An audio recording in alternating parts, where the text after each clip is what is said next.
All right, let's go on the clock. 1 week to the NBA draft. I'm Chris Hassel, joined by three of our very best, our mock general managers.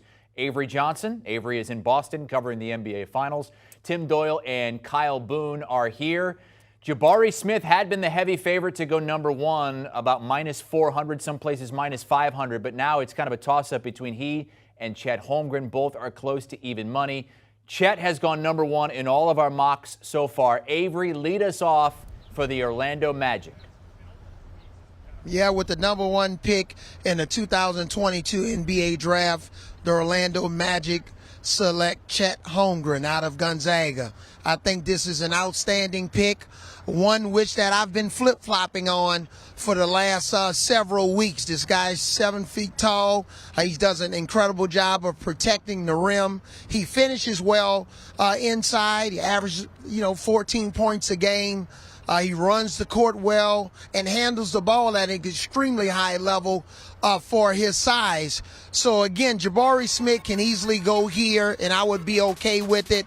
But this talent and the length of this young man, Orlando, when you look at the Orlando Magic, Anthony cannot be your best player. So you got to go with somebody that's going to have a long – hopefully, if he stays healthy, he's going to have a big-time future in the NBA. So, again, if I'm the Orlando Magic, it'll be a toss-up, but I'm selecting Chet Holmgren. Yeah, I would have thought it was a toss-up, too, until last year the Orlando Magic took Jalen Suggs. Aha! Same high school as Chet Holmgren. This is like AC Slater and Zach from Saved by the Bell. They are meant to be together. Holmgren had 114 blocks in the WCC last year, playing in maybe not a conference that was a Power 5, but he was under the microscope every single day, every single game. The biggest thing with Chet is, you know it, I know it, the American people know it, he's going to have to put on weight. And he has to look at a guy like Kristaps Porzingis, who came into the NBA with those string bean arms, and he has put on a ton of weight and has changed his body. But the fact that Suggs is there, I think makes this a mortal lock that Holmgren, his high school teammate, ends up in Orlando. Yeah, and I think we have to keep in mind, too, this is the same front office that was instrumental in drafting not only Giannis Antetokounmpo, but also Mo Bamba. They very much value length, wingspan, guys who can protect the rim. Chet Holmgren kind of checks all those boxes. Obviously, as the guys have already mentioned here, some major questions that come along with the skinny frame, but he's a great shot blocker. I think he's going to be a specialist early in his career, especially kind of add some weight to his frame. He's going to get pushed around early. Can you imagine this guy trying to defend Joel Embiid? It's just not going to happen, but I think the instincts as a shot blocker, he can be a really dynamic defensive player. And then we saw at Gonzaga, the three-point shot already looks very good and translatable. We saw he can grab rebounds and run transitions. So kind of a dynamic two-way player. Really like this pick at number one for the Magic. This is our third official mock here on CBS Sports HQ, and Holmgren has gone number one in all three of our mocks, with three different guys making that selection. Let's move on to number two in the Oklahoma City Thunder. Kyle Boone, you're making that pick. And I will select Jabari Smith from Auburn. He became this past season the second freshman in college hoops history who is at least 6'10" or taller to make 73s and at least 100 free throws. Now, there's obviously some qualifiers with that, but the only person who had done that previously was a guy named Kevin Durant. So I think he's an elite shooting option, projecting him into the NBA. This is a guy who was a 94th percentile spot-up shooter last season, 100th percentile, literally one of the very best catch-and-shoot threats when he was unguarded last season. You cannot leave this guy open. I think he's going to have weapons around him to kind of complement his skill set, but Shai Gilgeous-Alexander already in tow for OKC, Josh Giddey already in tow, two really dynamic playmakers and passers. You don't have to have Jabari Smith come in and be your number one option right away. I think he can be a great complementary piece, kind of like a 3-and-D hybrid player, just because he is an elite shooting option in Oklahoma City. I mean, get excited, Kyle. Jabari Smith just fell into your lap, and you pair him with SGA, you pair him with Giddey. This is a team, all of a sudden, I'm getting excited right now. They kind of remind me of what the Cavs did this year, where the Cavs broke through and they were a playoff team, well, essentially all season long. This has the makings of it. You get the old Lou Dort there, is an excellent defender, can make a shot. And now you add in a game changer. Evan Mobley changed the franchise there in Cleveland, and I think Jabari Smith can do the same thing with OKC. But what a great piece to the puzzle there, Avery. This is meant to be. OKC is back, baby. Hey, you guys see where I'm standing right here in front of TD Gardens, getting ready for Game 6 tonight. And you know a guy who played in this building? I'm going to talk about another Kevin Garnett.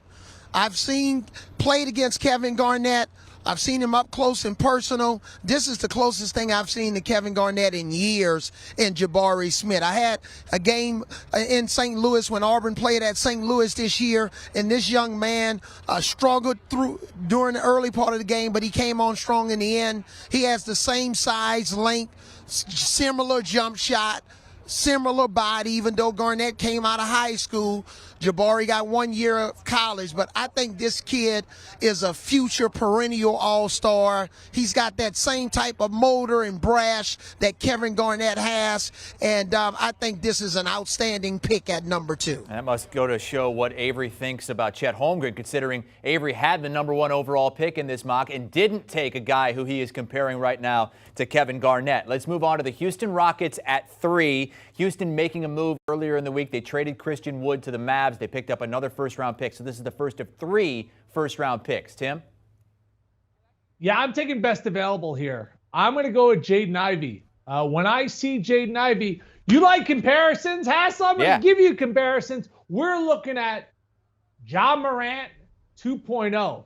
Now, the jump shot can be a bit suspect at times. So was Ja's jump shot. You remember you and I were calling Murray State games that we drove really fast to Nashville? You took your shirt off that night. I don't want to get into our Nashville party night, but Morant has made himself a capable shooter in the NBA. I'll give you an example. Jaden Ivey took 6 threes against Butler. He made all 6 threes. So if you have a 6-for-6 game in your bag, that means that you have the ability to shoot the 3 long term. What makes him great right now is he's a great athlete. He's explosive. He's great in transition. He's wildly athletic. He's got a high basketball IQ, comes from a basketball family. The biggest thing with him is going to be the same thing with Ja. Can you consistently make an open jump shot? I was thoroughly disappointed in Purdue this year. I picked them to win a national championship. The bracket, it broke their way. How'd you lose to St. Peter's, for crying out loud? All right, I'll put that beside. Ivy is my guy at number 3 because I think he's the best available after Chet and Jabari Smith. Yeah, you're speaking my love language here, Tim. Jaden Ivey's the number 1 prospect on my big board. Here's the deal, though, with Jaden Ivey going at number 3. On Wednesday, the Rockets traded their starting power forward, Christian Wood. On the same exact day, they had Paolo Banchero in for a workout. It feels, and we'll see, we have a few days left until the draft, but it certainly feels like Banchero is the most likely choice there at number 3. I am surprised that you did not select him. That being said, Jalen Green, last year's number 2 pick, very dynamic athlete, really good shot maker. I think adding Jaden Ivey to this mix gives them another initiator, a creator, a guy who can kind of play on and off the ball. Would be a really interesting fit next to Jalen Green. There'd be a ton of athleticism, ton of potential. I would be surprised if they don't go with one of the big men here and potentially in Paolo Banchero, but Jaden Ivey, I certainly don't hate the pick at number 3 here. Well, I tell you what, Chet Holmgren better not turn out to be a bust because we comparing the guys at number 2 to Kevin Garnett, number 3 to Ja Morant. So I like this pick, Jaden Ivey. I love his size. The difference with he and Ja Morant's, I think, still around that 180 pounds. This kid's 195 pounds. I think he's going to be a little bit more durable early in his career. Very explosive athlete. I think he'll end up translating from the three-point line and maybe acclimating a little bit quicker than Ja. But I like this pick here. I think, this explosiveness and the way he can attack the basket.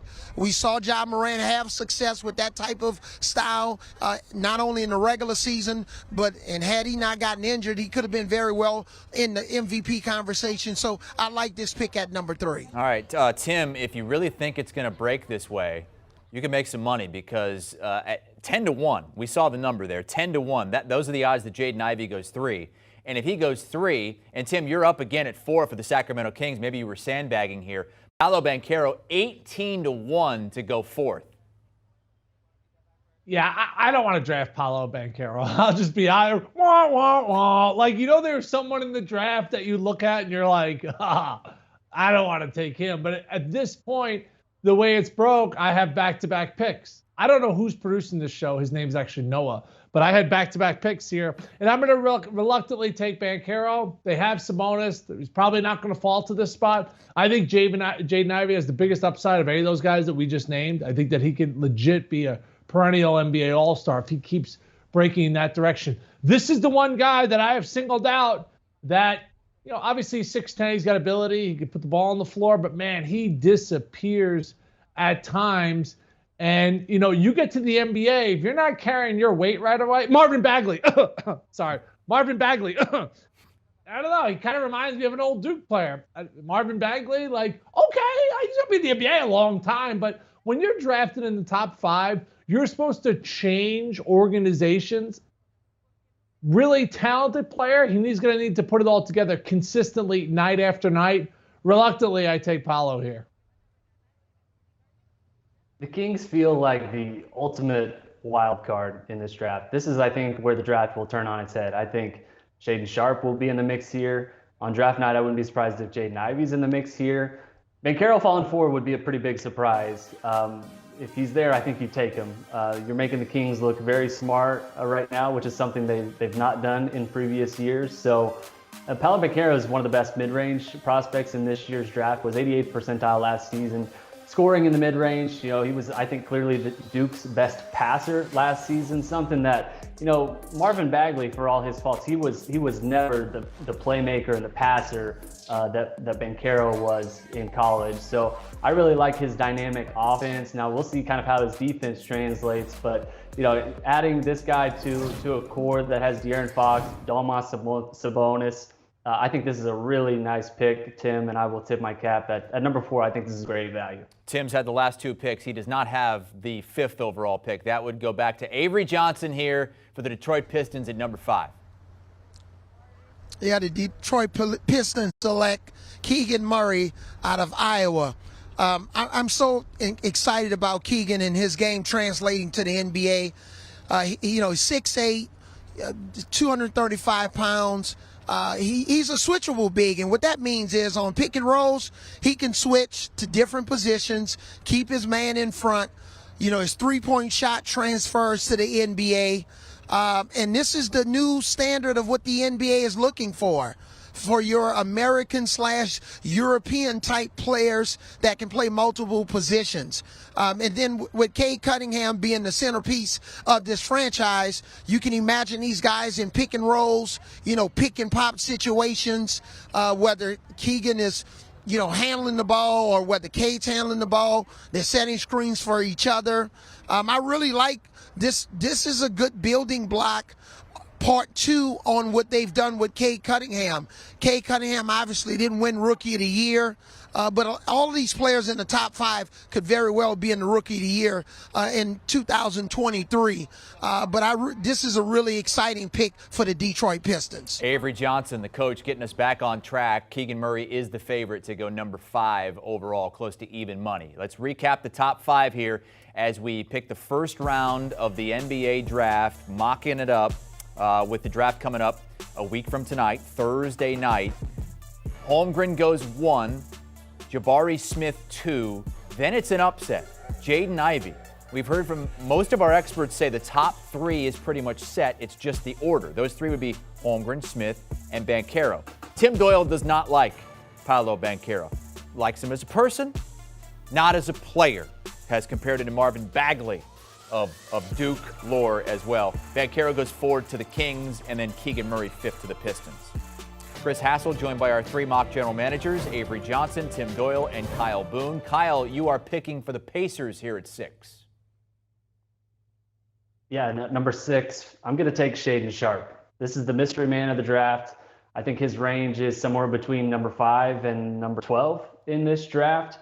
I'm going to take him a little bit on the high side, just betting on the upside. This is a guy who was the number 1 recruit in his recruiting class, ended up reclassifying, enrolling at Kentucky at the mid-year point, did not play last season at Kentucky. So there is a lot of intrigue surrounding Shaedon Sharpe. There is a lot of mystery surrounding Shaedon Sharpe, but ultimately he's got a great frame. He's very explosive as an athlete. He's a really gifted scorer, someone who can create his own space, can create his own shot on the perimeter. This is a guy who I think is destined to succeed in the NBA. I think the big question, is he going to be a really good perimeter player, or is he going to be a future all-star? I tend to think he's a potential future all-star, and that's why I think teams are going to be really excited about taking him in this range. But the mystery surrounding him, I think, has some question marks about where he will go in this draft. I'm happy to take the swing at number 6. Okay, Kyle saying go anywhere from 5 to 12. His over-under draft position in Vegas at Caesars Sportsbook is 7.5. Let's move to number 7, the Portland Trailblazers. Avery? Yeah, with the 7th pick, the Portland Trailblazers select Ben Mathurin from University of Arizona. This kid is a nice wing. One of the things that's a question mark is his motor. I had 2 of his games last year in the NCAA tournament. But this kid is long, rangy. He can shoot it from half court. He's got to improve on the defensive end. And if you're trying to keep, this Portland Trailblazers team together, especially after you lost C.J. McCollum, if you're trying to keep Damian Lillard happy, you got to find a wingman for him. And at this stage in the game, I think Ben Mathurin is the best wingman on the board. If he improves his motor, continues to shoot the ball with accuracy, improve driving the ball to the basket, work on his body, I think he's going to be a steal at this 7th pick. I totally agree. I have him going earlier than 7. I think that last year, 42% from 3, but a number I really like, he almost averaged 6 rebounds at the point guard / 2-guard position for Arizona. I think he's got a tremendous upside. When I look at his form, he shoots it really easy, because I'll tell you this right now, for any civilian that thinks an NBA 3 is easy, go out on a court that has a high school 3 and then take 3 steps back. It is a deep, deep shot, and it's tough to kind of translate that college 3, which is a little bit longer now than when I played, back to the NBA 3, but he shoots it really easy. Avery, I love this pick, my friend. This guy's going to be a stud. Yeah, in our last mock, Tim took him number 5 overall to the Detroit Pistons. Let's move to number 8, and it's Kyle picking for the Pelicans. Yeah, then number 8 for the Pelicans, I'm going to select Dyson Daniels. This is a long, lanky point guard. He's very skinny. He's a very creative passer, maybe the best perimeter defender in this draft. Does that sound familiar? It sounds a little bit, right, like Lonzo Ball, who the Pelicans just traded away last year. I think Lonzo Ball is Dyson Daniels' best comp. He needs to add some weight to his frame. I think he can improve as a shooter, but I think his defense, his passing, his creative playmaking is going to translate to the NBA. You're going to have to hope that his three-point shot can come around, can develop a little bit, but this is a guy who I think can fit in a number of different situations. He's very versatile, a connector type, someone who can play in multiple positions in the backcourt. If you're the Pelicans, you're trying to add weapons around Zion Williamson, I think Dyson Daniels, who can play multiple positions either on or off the ball, is a really good fit here. Our first non-college player taken here at number 8, Dyson Daniels to the Pelicans. The San Antonio Spurs have several picks in the first round, 3 of them to be exact. Avery, it's fitting that you have San Antonio's picks. Yes, with the 9th pick, the San Antonio Spurs select Johnny Davis out of Wisconsin. Coach Greg Popovich extended his year before going into a potential retirement. That's not breaking news. I'm just joking. But he's going to hang around to coach Johnny Davis. And this kid, outside of that ankle injury that limited him at the end of the year, he could have moved up a little bit here in the lottery. So this would be a steal. The Spurs are in total rebuild mode. They're a young team. They drafted a 19-year-old last year out of Alabama. But now they get Johnny Davis, a little bit more size, especially at the small forward position. I think he can come in and play day one. He can play on the ball, off the ball. He fits into the Spurs' flow offensive game. So this is a nice pick for the legendary and Hall of Fame coach Greg Popovich at number 9. Yeah, the one thing that he's going to have to improve upon is shooting the three. Last year, he only made 14 threes, right, over the course of 30-plus games at the college level. But he reminds me a lot, Avery, of Norman Powell. Just a walking bucket. Strong, great mid-range game, can get to the hole, good free throw shooter, excellent rebounder at 8 rebounds a game. So I think that he has the potential to come in immediately off the bench and provide immediate scoring. And I think he could be a heck of a player because he's a bucket getter. And as we've learned, throughout these playoffs, you got to make hard shots, right? You got to make tough twos. He has an ability to make tough twos. Trivia time, Hassel. Mm-hmm. Most NBA games played for any player under 6 feet tall. Do you have the answer? For any player under 6 feet tall. Avery Johnson. Ding, ding, ding. Correct. Correct, Hassel. Avery, did you know that?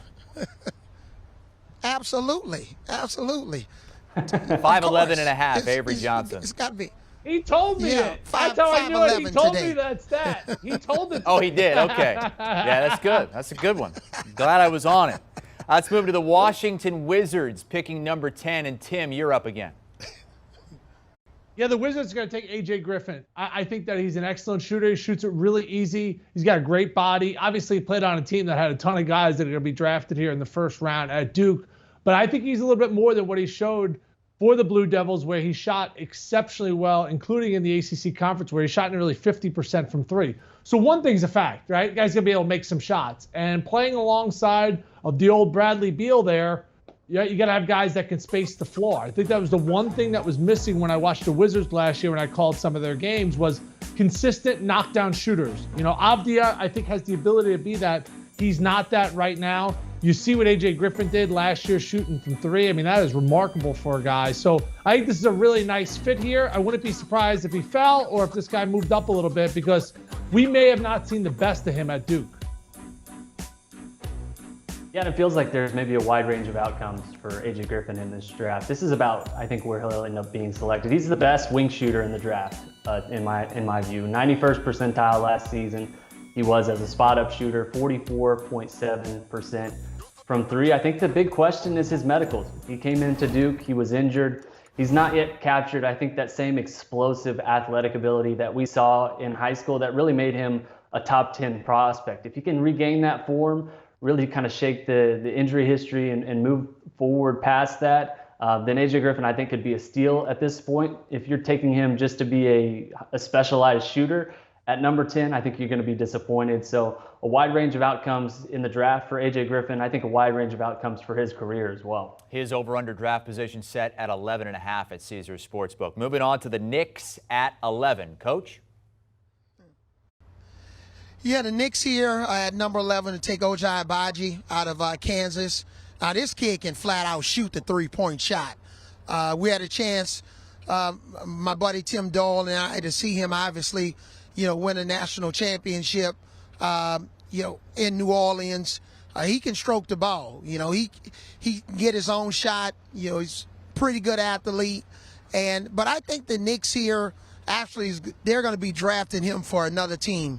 And maybe this could be a situation where they drafted him for the Utah Jazz because they want to get in play here with Donovan Mitchell. So they're going to draft a player that could potentially replace Donovan Mitchell in Utah. Because I think there's going to be a change in Utah. I don't think this pick is going to stay with the Knicks. But if it does, it's an Ojai Abaji because they need somebody that can spread the floor, especially around guys like Julius Randle. Yeah, and I think this is a safe pick, Avery. I'm not sure it's a great pick, but I think it's a safe one. He's an athletic wing. He's a really good defender, can shoot the three ball. New York last season ranked dead last in team assists per game. I would really think that they need to add some playmaking. Would have liked to seen them maybe consider Ty Washington, John Montero, even Kennedy Chandler. Maybe some prospect who profiles as more of a lead guard, kind of a playmaker. But if they're making the pick for someone else, I think this is a pretty good pick, especially if you're adding like a Donovan Mitchell. Ochai at number 10, this feels a little bit rich for my blood, but I think he's going to be a really good NBA player. Yeah, one word. Boring, right? It's like, he's been in college since 1987. He obviously is a great college player. Is that going to translate to the NBA? I have my doubts he can catch the ball and create space at the end of the shot clock. This is where your scouting comes into play. This is how your teams excel. You have to draft smart in this spot. We all know the first, 3 or 4 guys are going to be really good. Then after that, it becomes this giant crapshoot. I think he's just a role player in the NBA. I'd be surprised if the Knicks took him here.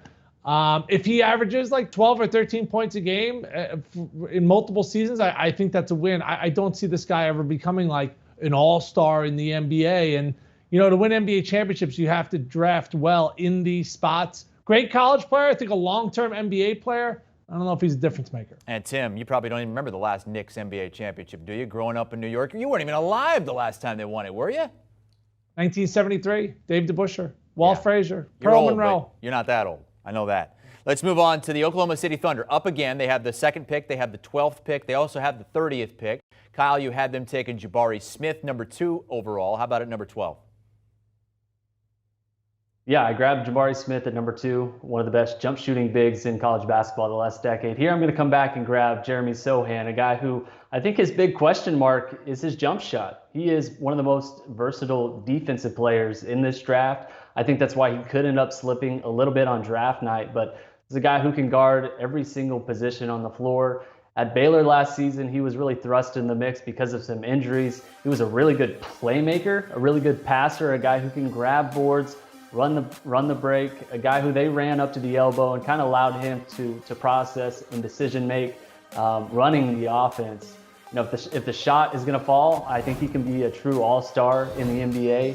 The big question is obviously going to be the shot, though. That's his swing skill. He doesn't look confident shooting the 3, and he's not very good at shooting the 3. So he's a developmental prospect. It's going to take some time, I think, for him to really grow and extend himself to becoming what he's eventually going to be in the NBA. But at number 12, you're picking for the Thunder, a franchise that is absolutely in rebuilding mode, can be patient with him, can develop him. I'm fine kind of being patient with Jeremy Sohan here at number 12. All right, the only team with multiple lottery picks, and that it is the Oklahoma City Thunder. Let's move into the teens now. The Charlotte Hornets have picks 13 and 15. Tim, who are they taking at 13? I actually have both picks, so sorry if I'm blowing up the producer's show right here. And I took this player in one of our mock drafts at 15.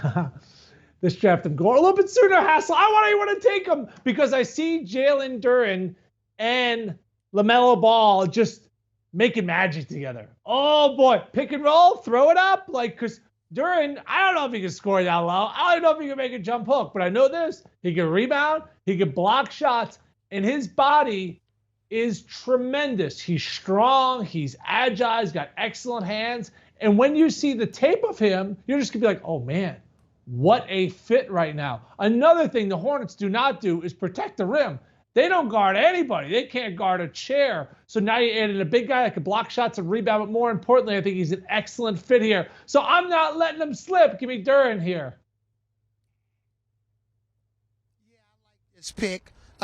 Jalen Durham, I was kind of deciding whether to take him with the Knicks pick, but this is a solid pick for Charlotte. Robert Williams from the Boston Celtics has proved that you can be 6'11" and 7 feet tall and contribute on a team with a deep playoff run and in the finals. Similar to Robert Williams, who was out of Texas A&M, this kid out of Memphis can dunk everything around the basket. He's a lob king. He's a rim runner. He's a much more of a physical specimen than what Golden State took when they took James Wiseman out of Memphis who only played in a couple of games, but this was one of Memphis's most consistent players. Penny Hardaway, I've talked to him. He loved this kid. This kid basically can touch the top of the backboard. So I agree with LaMelo Ball. They're going to put on a show if this kid, Jalen Durham, ends up, going at this 13th pick. He could potentially go earlier, 10 or 11, sometime around that Knicks pick. But I really like him here with the Charlotte Hornets. All right, let's do a little give and go, Avery. I'm right back to you here with the Cleveland Cavaliers at number 14. Who are the Cavs taking? The Cavs picked Ty Washington. Tim talked earlier about how they hit a home run with Mobley having an outstanding year. This kid out of Kentucky, I think he's going to be a guy that can, especially if they trade one of my former players, Colin Sexton, who I know have been rumored in trades. This could be a player that can come off the bench behind Darius Garland, provide some instant offense and playmaking ability. I think he'll be able to translate in terms of making shots, getting his shot off the dribble. Defensively, he has to definitely improve. But again, I think this is a nice pick, for the Cavs, guy that can get downhill. He's a unselfish player, finishes well in the paint. So solid pick here for the Cavs, and a really good pick and roll player.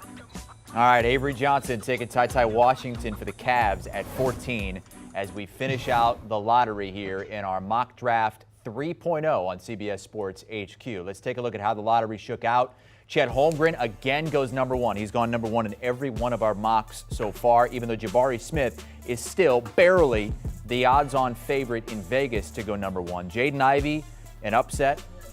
Tim Doyle has him going number 3 to the Rockets because he's not a huge Paolo Banchero fan, but he did have Banchero going 4 to the Kings, followed by Keegan Murray. And then into the teens, Jalen Durham to the Hornets, who also have the 15th pick coming up.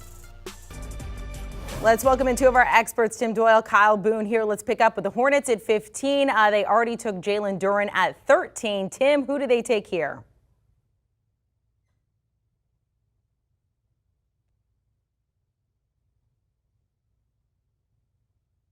Kid, they're going to take Jalen Williams. I wasn't just lip reading there, okay? I was just speaking with my heart. It's another Jalen, Amanda, okay? Jalen Williams out of Santa Clara. Why? Because I saw him with these two things, all right? My own eyes. I called a game where he had 22 points against TCU, and I called every NBA scout I know, and I said, this kid is special. He's 6'5", 6'6", shot almost 40% from three.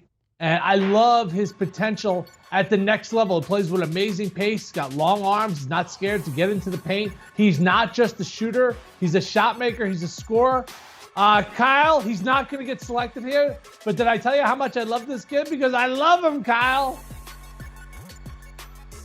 Tim, you might be right. He might actually go here. I wouldn't be surprised if he goes inside the lottery. I think you nailed it. You may have actually been the first one to discover Jalen Williams because he was not on the first round radar just a few months ago, but he has really emerged throughout this pre-draft process.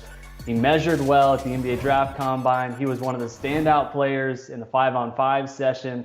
Last season, he was in the 97th percentile as a spot-up shooter. His length, his shooting, I think he's going to be a plug-and-play NBA player. Don't think he's a superstar, so maybe he doesn't go in the top 10, but this is a guy who's going to be a really good NBA player. So, I hate to say it, but I think it's a good pick, Tim. It's okay. We can congratulate him sometimes, like not all the time, just occasionally. Let's go to the Hawks at 16. Kyle, we'll throw this one out to you. You like a freshman who, when the season started, said, look, I wasn't looking at being a one and done, but sure enough, Big Ten Freshman of the Year, and now he's in the draft. Yeah, I'm going to go with Malachi Branham. This is a guy who started the season a little bit rough. I think defensively he really had some struggles that he needed to work through, but down the stretch, Ohio State completely turned to him as kind of their go-to scorer. And we're talking about on a team with E.J. Liddell, one of the best players in all of college basketball. I think he can be a microwave scorer in the NBA. Defensively, I think he still has some things that he needs to work out, but the length is good. He's 6'5". I think he's one of the most skilled shot makers in this draft. He really exploded down the stretch of last season, can create his own looks. If you're the Hawks, I think you're going to try and add weapons around Trae Young. Malachi Branham's a guy who I think can play off of Trae Young really, really well. Yeah, this is one of those guys that I think we're going to look back on the draft and be like, he slipped to 16.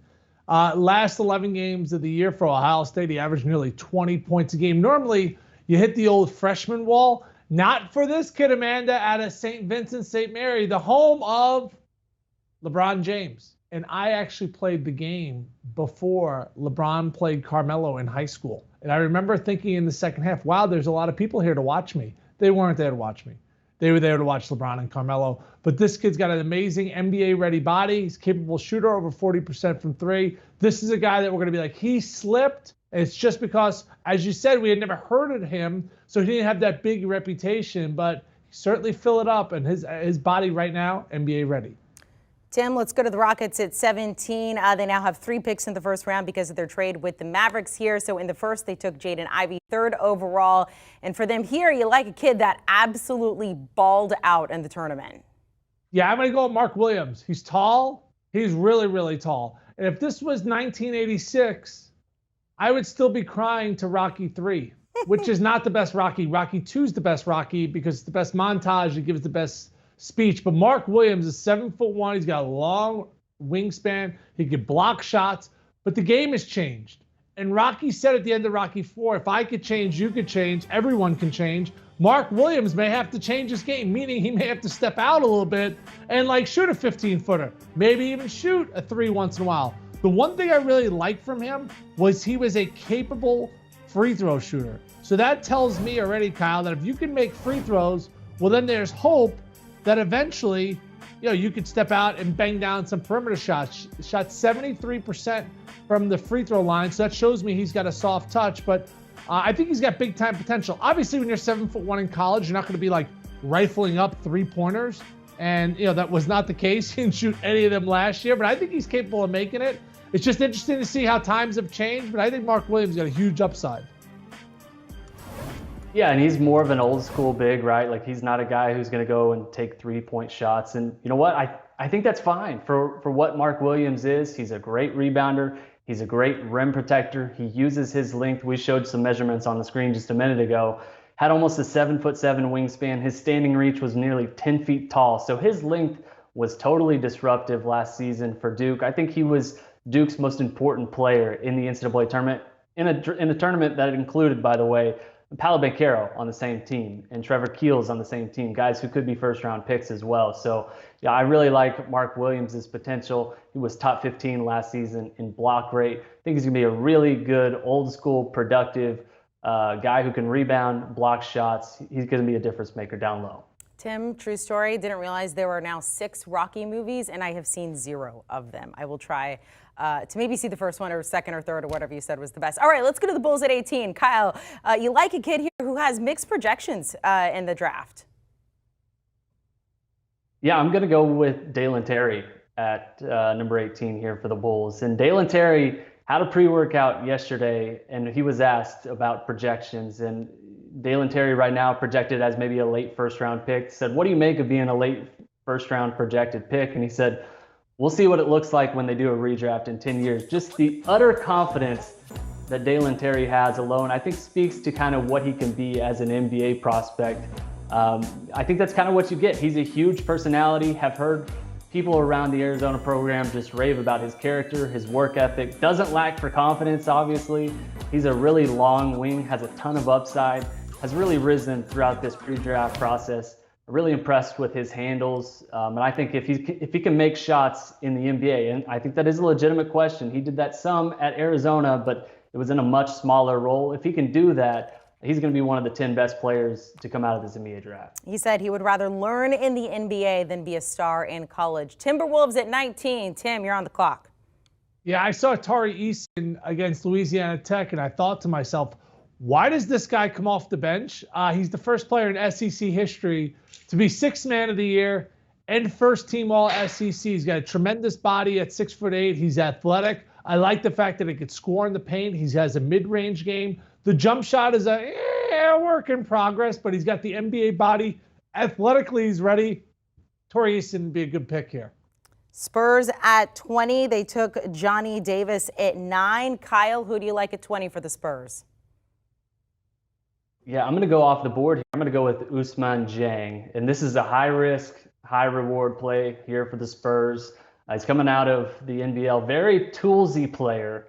He's 6'10", kind of a combination forward who plays like a guard. He's got pretty good handles. Obviously, the length is really impressive. He's not very athletic. At this point in his progression, he's not really a shooter. He's a very raw talent, someone who I think is a developmental prospect, but one of the youngest players in this draft. You're talking boom bust, someone who could be a star in a few years, someone who could also be out of the league in a few years. I think at number 20, you've got a couple of picks here for the Spurs in the first round. Maybe take a safe pick with your first one and then come back. Dieng is a true wild card in this draft. Nuggets at 21. Tim, I am convinced you did this on purpose. Maybe not, but you like it. Nuggets fans would probably like it. You're going with Nikola Jovic. Yeah, Jovic and Jokic. What a law firm, huh? Just One running letter that, chasing off. after ambulances. Like, whoa, we're going to get you the money. You only get paid when we get paid. The law firm of Jovic and Jokic. Okay, amazing, right? He's Serbian. Where Jokic is from, he ain't slipping past. Like, I think Chet's going to go number 1, guys, because Jalen Suggs and him were high school teammates. And, you want to keep your other players happy, especially if they have relationships with guys. I'd be shocked if he slips past here. You don't want a mad joker, because you know what mad joker does? He drinks 15 Cokes and eats chocolate all summer and then comes back fat joker. We don't want fat joker. We want skinny MVP joker. Keep him happy. Take Jovic. He's 6'11". He can do a lot of other things. You have a couple of years to develop him. You bring him to Denver. Obviously, he's going to have built-in friends, someone from his home country who's going to teach him the way. It might be the best chance for him to grow as a player, because it's hard leaving home. You were out there in Croatia dancing. Hey, Živeli! That's what you say when you do shots out there. Živeli! That's actually true. That's where you went on your honeymoon. Let's go to the Grizzlies at 20. Kyle, who do you have the Grizzlies taking? I'm going to take E.J. 22, Liddell sorry. at number 22. Yeah, and this is E.J. Liddell kind of fits the profile of what the Grizzlies tend to favor and really prioritize when they're drafting prospects. Someone who's very productive at the college level, maybe someone who has a little bit more experience, and as a result may get pushed down and maybe not prioritized for other teams. But a year ago, this is not a guy who we were talking about as a potential first rounder. He came back to college, came back to Ohio State. He trimmed down his body. He improved his outside shot. He worked on his game. And what did he do? He became one of the best players in all of college basketball. He's a really good defender who can stick with wings and guards on the perimeter. Has the size at 6'7" and physicality, I think, to be able to bang in the post. He will play the 4. I think he can slide up and play the 5 position. Just a very versatile prospect who can play multiple positions. I think this is exactly what the Grizzlies tend to really prioritize and favor during their scouting process. All right, guys, thank you so much. Hang on just a second here. Let's recap what we have done so far. Tim, be careful with that hammer, dude. Like, you're going to hit yourself in the head. Not that that would be the worst thing. Okay, this is what we got, 15 through 22 so far. The Hawks at 16 going with Malachi Branham, Big Ten Freshman of the Year there. The Rockets at 17 with another pick now, taking Mark Williams, ACC Defensive Player of the Year. And then Nikola Jovic going to the Nuggets to be with his friend Nikola Jokic. Our latest NBA draft here with CBS Sports HQ. Taking a look at the lottery picks 1 through 14. Chet Holmgren going number 1 overall. He has been in that position for all of our mock drafts so far, followed up by Jabari Smith, Jaden Ivey, and then Paolo Banchero. Taking a look at the next batch, 15 through 22 here, I will mention the teams with the most picks in the draft right now. The Rockets have 3, the Spurs with 3 as well. Grizzlies and Hornets each have 2. Let's welcome back in our guys, Tim Doyle and Kyle Boone here. Let's pick up with the 76ers at 23. Now, despite including this pick in the James Harden trade, the 76ers still have it because the Nets opted to defer to 2023. So, Tim, who did the 76ers go with here at 23? Yeah, I'm going to go Blake Wesley out of Notre Dame. Now, do not get scared that he shot only 40% from the field. What happened in a lot of Notre Dame game was they didn't have anyone who could create. So they'd be like, oh, go make something happen. That's like the hardest way to shoot a high percentage when you have the ball late in a shot clock. But he was outstanding down the stretch. He was even better on the road. He averaged 17 points a game over his last 12 road games as a true freshman. I think he's got amazing size at 6'5". He's got that scorer's mentality. I think the biggest thing with him is going to be his body. I think that, you can still see the arms a little bit. He can be a little bit doughy at times. I have a dad bod, so that's not an insult, okay? I can be doughy at times, but he starts putting on the muscle, starts changing himself. He's still a teenager. Think about that. I mean, he can't even drink a Miller Lite. Trust me, but when I went to Notre Dame, I drank a lot of Miller Lights visiting my friends. I think this guy's got a world of potential to be a steady NBA starter. I'm not saying he's like Fred VanVleet, where he comes out of nowhere. He's an NBA All-Star, but I think he'd be a very good pro. Love this pick here. From one teenager to another, let's go to the Bucks at 24. Kyle, you're also going with someone who is still a teen. That's right. Yeah, I'm going to go with Patrick Baldwin Jr. here. And what do you do when a company whose stock you believe in tanks? You buy the dip. That's what I'm doing with Pat Baldwin Jr. I'm buying the dip. This is a guy who 2 years ago was the #1 recruit in his class. He's had injuries the last 2 years, missed most of his senior year in high school, missed the majority of the back end of his freshman season at Milwaukee because of injury, but this is a guy who has really good length at 6'9". I think he can play on the wing. In theory, he's going to be a great shooter in the NBA. He just really has not shown it to this point. I think at this point in the draft, though, at 24, if you're the Bucks, you're obviously a contender right now. You want to maximize the winning window that you have with Giannis Antetokounmpo. Baldwin's a guy who, if he hits, I think he could be a legit star, but yeah, it's a big question mark, and I'm willing to take the bet here at number 24. I like that pick as well. He could bang down shots. His dad used to have the single season assist record at Northwestern until I broke it. But then someone broke it after me. So, and by the way, Amanda, nobody wants their record broken, including myself. Okay, so Bryant McIntosh, I'm not happy you broke my record. I'm sure there's some record just in your heart or that your mom has, and she's very proud of you. Let's go to the Spurs 25, their third and final first-round pick here. Kyle, this is a kid who debuted on the Dominican Republic team when he was just 13 years old.